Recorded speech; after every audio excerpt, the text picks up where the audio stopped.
to be fully healthy and fresh and ready to roll when the postseason starts. And that may mean managing some rest. We have the most insane schedule I've ever seen in all my years in the NBA coming up. 5-game trip back east, come home for one, fly to Minnesota, and then have a back-to-back in San Antonio. Like, here you go, Golden State, here's your marquee game against the Spurs on a Saturday night on ABC, and it'll be your 8th game in 12 days with 10,000 miles. Like, it's insane. Yeah. And so I've got to be very, very careful about our players' welfare and make sure they're fresh and not too fatigued, because we know that can lead to injury. Given that schedule, how significant is it to maybe get David and Zaza back? Yeah, the numbers matter, and we need the depth. Oh, sorry.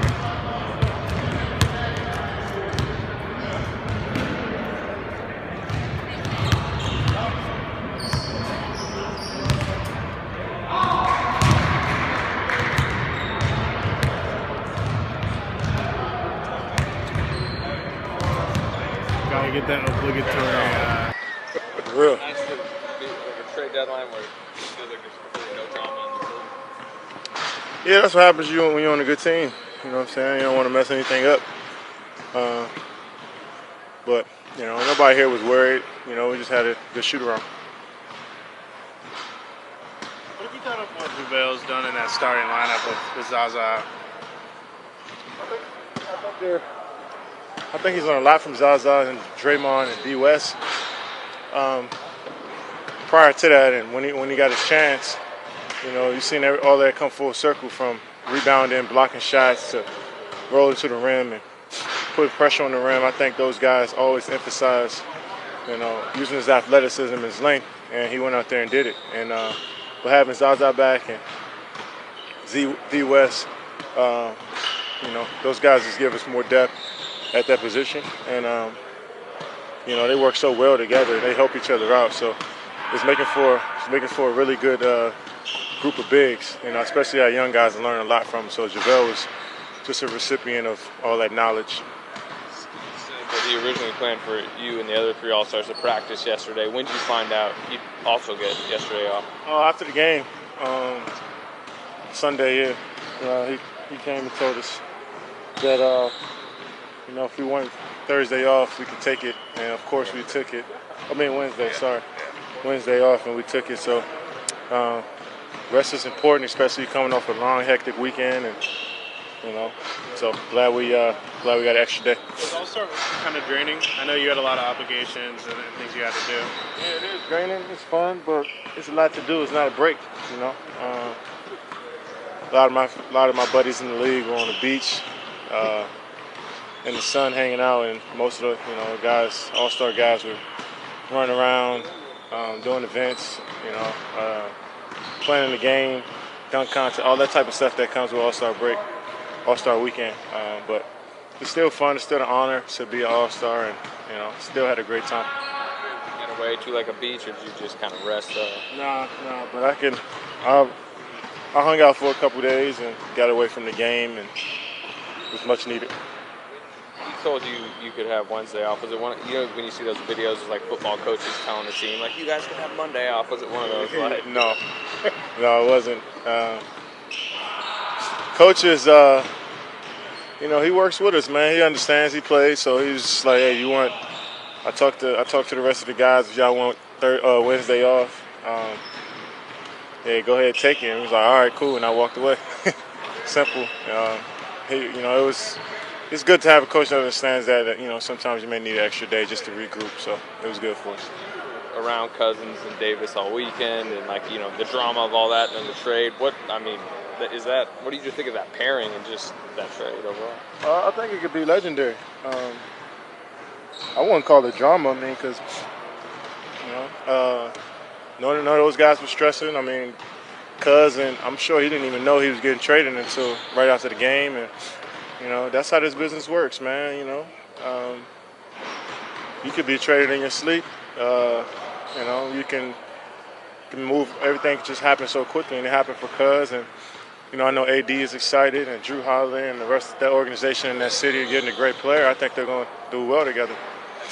thought about like they could get to 8 and face you guys? Have you thought about that potential for sure? Yeah, you see all those teams down there from, well, Sac was down there now. I don't know how that'll work, but you see, Denver, New Orleans, Minnesota, those teams, young teams, man, all going to, present a tough challenge for us. So especially them two, having those two monsters down in the paint, it's great for the game. It's great for, it's good to see Cuz in an environment where they actually want them.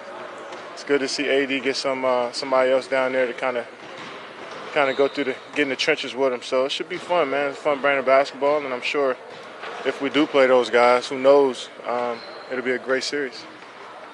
Earlier this season, you were talking about defensive concepts and like with Ron Adams, like verticality, 2-9, etc. How far along do you think you are now with all that? Getting better. I think I'm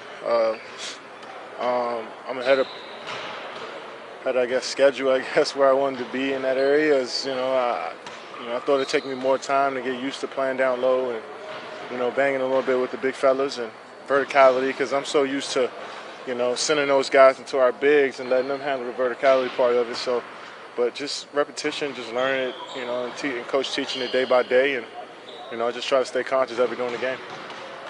What percent would you put on it? Like 80%? Yeah, I'm 80%. I say I'm 67% better than I was. I'll throw a Rondo number out there for you. I'm 67% better than I was to start the season, and that's a pretty good number for me. Still growing, like I said, still trying to get better, learn from Draymond and Zaza and D. West and the rest of the bigs and Coach Adams. And hopefully, early in the year I was getting fouls off of verticality because I was trying to block shots or put my hand on the basketball and I was getting fouled. So now I know just to try not to be greedy and just try to, make a guy miss a shot. How closely do you watch the trade deadline chatter and stuff? I mean, Paul is in the middle of it right now, and so how closely do you pay attention to that stuff? I never really. This year I try to make an effort to stay off of hoops hype and follow the tweets of the basketball media, but always around this time I find it interesting to know what teams are thinking, because like I said before, I want to be a GM. I want to run a team, hopefully own the team and run it. So I follow and see, what rumors are getting out there and, what deals are being, presented to each team and how, and, I try to figure that stuff out. So it's fun. It's, especially for a guy that loves,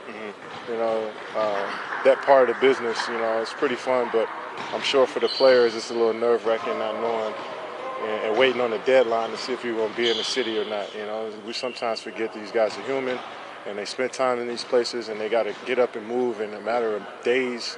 But at the same time, like you said, we disguise all that stuff as just business. So we got to deal with it.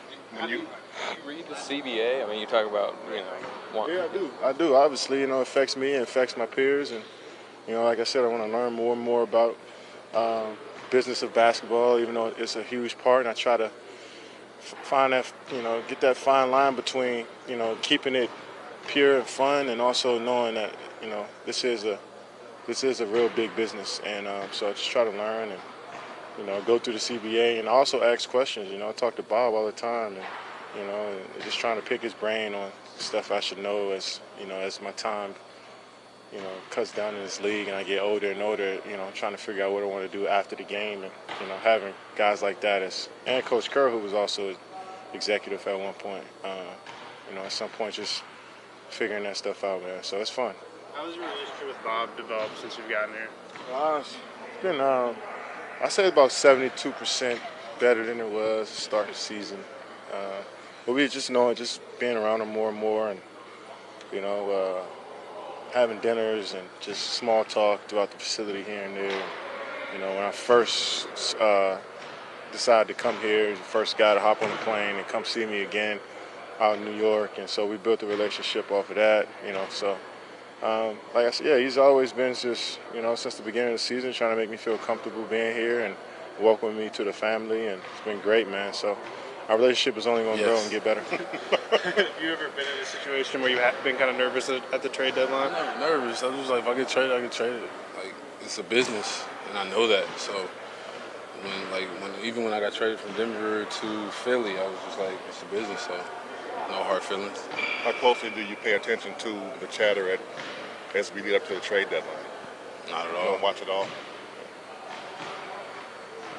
How have you felt like you've taken advantage of the opportunity with Zaza out in that starting lineup? How has that experience been for you? It's been great. I feel like I took advantage of it pretty well. Just continuing to work hard.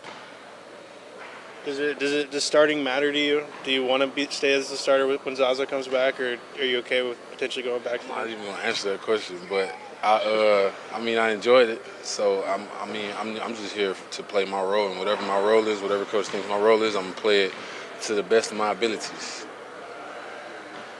How can you tell that you're appreciated here? You said, how can I say Yeah, that? how do you know that? I mean, You seem to feel it, The you know? fans. I mean, fans love me. I love the fans, and it's definitely a great feeling. They see how hard I'm out there working, and I guess they feel how hard I'm working even when they're not watching. So I'm just always grinding and trying to be better myself, and also be better for the team. Are you always consciously about trying to make sure that you outrun the opposing big on the other team? By That's what far. it looks like. By far. Yeah. I'm a skinny but strong 5, so my advantage is to outrun him. I've always been fast, so that's my advantage. Get some quick, easy points on the fast break. If I can get a point in 4 seconds, it takes a lot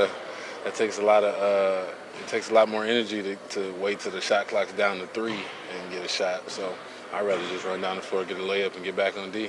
Call it a day. Do you enjoy playing a guy like DeAndre, who also likes to run the court and runs the court pretty well?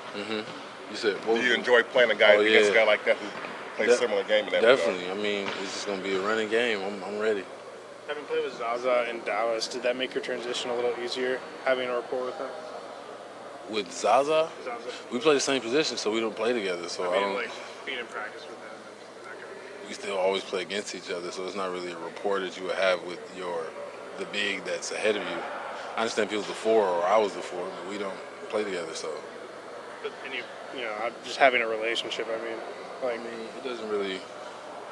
It's just I just don't really understand the question. Like a relationship, like Just knowing each other and having a familiar face around is all I mean. no, not really. How about Andre? You played with him in Denver. He mentioned that you guys have been hanging out on the planes and stuff. What's it been like reigniting that friendship? Oh yeah, it's definitely great. Andre's a great, highly intelligent guy, and the conversations we have on planes is definitely helps both of us, and I enjoy it.